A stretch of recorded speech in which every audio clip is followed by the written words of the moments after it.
nous avons le grand plaisir de savoir que vous êtes très concentré, détonné, scotché sur TV, Goma TV, cette émission qui est spéciale, avec notre invité qui sera spécial.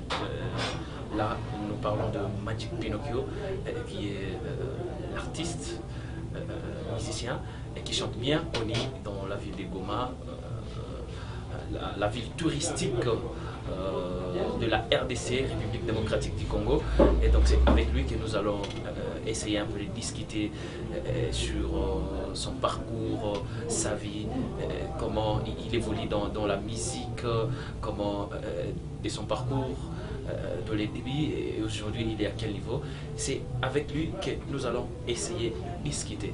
Et voilà, bonjour Pinochet. Bonjour. C'est qui Pinochet?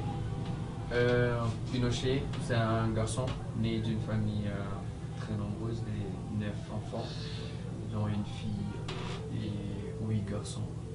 D'ailleurs, c'est la seule fille que nous avons, donc elle est née.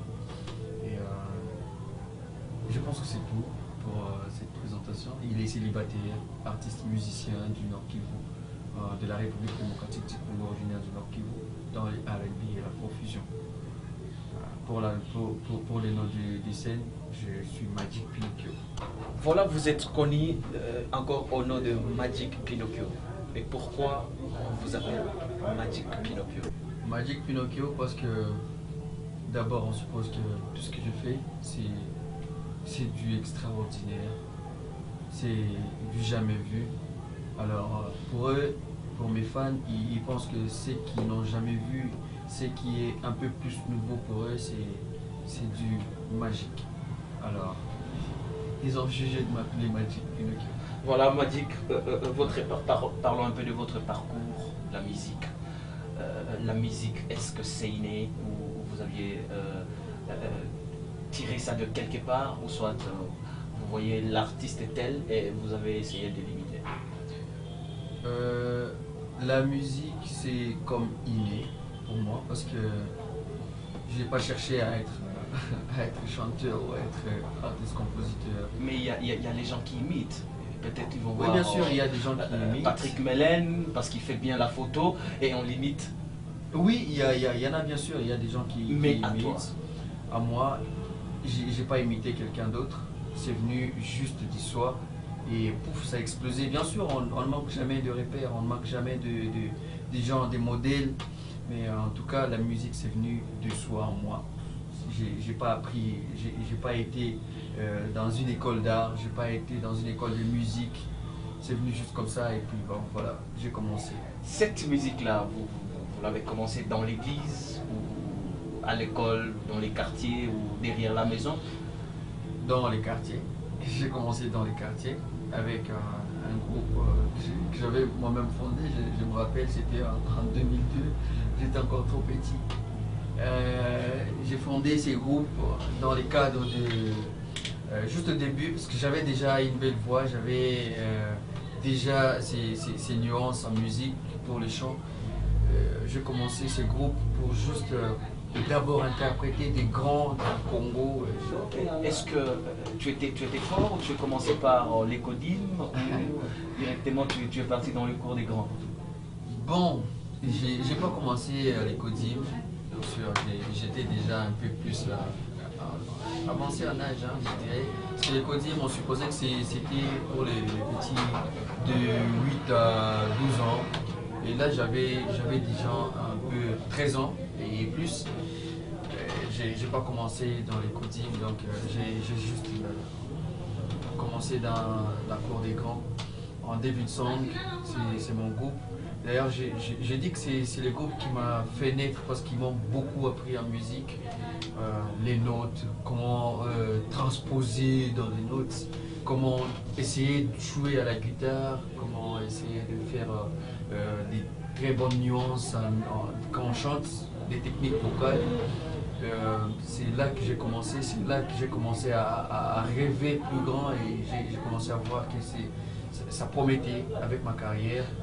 Puis après, jusqu'en 2012, j'ai commencé à rêver un peu plus grand que ce que j'étais à cette époque. Voilà, parlons un peu de ça. Pinocchio a quitté les gospels pour les profanes.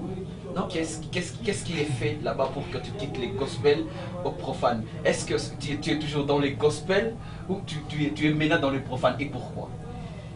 La musique gospel, c'est une musique consciente, c'est une musique des conseils. Ok. C'est ça la musique gospel. Alors parlant de profane, c'est une musique, je dirais sans but, une musique non éducative. Hors la Bible. Hors la Bible, voilà. Alors, j'ai pas quitté le gospel pour la musique profane. J'ai fait toujours le gospel. Et juste, j'ai un peu quitté les groupes pour faire ma carrière solo. C'est ça la différence que j'ai totalement. J'ai fait toujours. Pinocchio Magic, parlons de votre parcours. Ouais. Dans votre parcours, quels sont les obstacles et les points positifs que vous avez? Les obstacles, je commencerai par les obstacles. D'abord, quand j'ai commencé, il y a eu un très gros obstacle. C'est d'abord commencer à construire un nom pour toi-même, inscrire ton nom sur la liste des grands, c'est tout à fait difficile. Là, je me rappelle, c'était en 2013 maintenant, on avait lancé la sélection des artistes pour le festival, la première édition du festival à Mani. Je me suis dit, ça valait la peine que j'aille peut-être inscrire mon nom sur cette liste-là pour essayer de compétir avec les grands qui seront là. Eux, ils avaient déjà le nom, eux, ils étaient déjà sur le marché de disques à Goma, eux, ils sont déjà un peu plus connus, leur musique se font jouer partout. Je me dis, bon, on va essayer.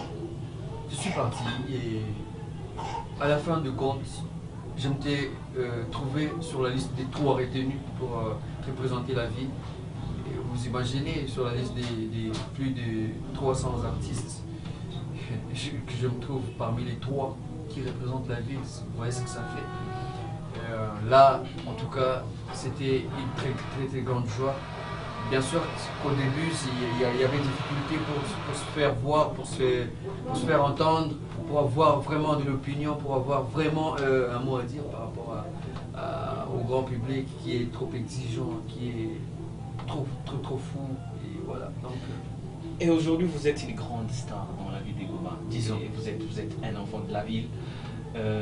Est-ce qu'il y a des moments où vous passez encore des routes et les enfants ou les grandes personnes sont en train de vous encourager?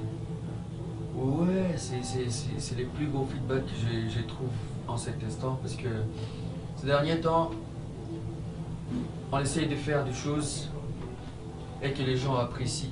Quand les gens apprécient, déjà ça fait quelque chose dans notre vie artistique. C'est de ça que nous avons besoin, c'est de ça que nous avons vraiment envie pour essayer de vivre cette vie d'histoire, cette vie d'artiste. Parce que, vous savez, si tu fais quelque chose et que personne te dise courage, ou bien que personne te trouve et te reproche peut-être par rapport à ce que tu fais, donc tu ne fais absolument rien. Parce que là, il n'y a personne qui te voit, il n'y a personne qui te regarde, il n'y a personne qui t'entend. Donc c'est tout à fait difficile quand on te donne des compliments ou quand on te reproche pour quelque chose, quand on te donne des conseils. Alors moi, j'en trouve au moins plus ou moins, par jour, je peux dire que je trouve plus ou moins 3 personnes qui peuvent me conseiller, qui peuvent m'encourager pour ce que je fais. Donc je suis tout, c'est donc